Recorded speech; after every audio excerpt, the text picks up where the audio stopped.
કિસાન સંઘની નારાજગી નહીં પણ ખેડૂતોની નારાજગી દેખાતી હોય એવું સ્પષ્ટ દેખાય છે.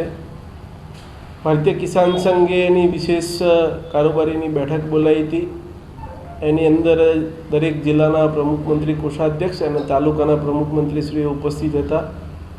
સર્વાનુમતે નક્કી કર્યું છે કે 12 જાન્યુઆરીએ સરદાર પટેલના સાનિધ્યમાં એકત્રીકરણ કરવું. અત્યારે જે મુખ્ય મુદ્દાઓ છે એના ઉપર પણ ફોકસ કરવું. જ્યાં જ્યાં ખેડૂતોને અન્યાય થઈ રહ્યો છે, જ્યાં જ્યાં ખેડૂતોએ ધક્કા ખાવા પડે છે, એ બધી જ બાબતો 12 જાન્યુઆરીએ સરકારના ધ્યાને સમગ્ર જિલ્લાના ખેડૂતો જ્યારે અહીંયા ગાંધીનગરમાં ઉપસ્થિત થશે ત્યારે મૂકીશું.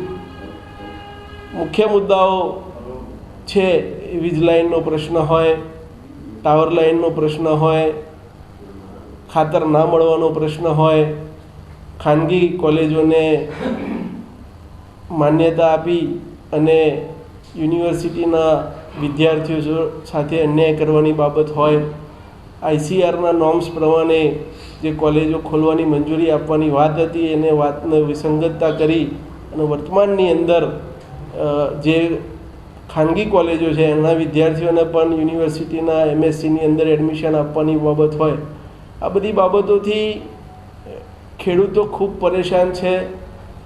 તારની વાડે બાબત હોય એટલે અનેક રજૂઆતો વિશેષ કારોબારીની બેઠકની અંદર કાર્યકર્તાઓ દ્વારા પ્રદેશ સમક્ષ રજૂ કરી અને પ્રદેશે પણ એમને કીધું છે કે સરકાર આપણી વાત ક્યાંક અનદેખી કરી રહી હોય એવું દેખાઈ રહ્યું છે.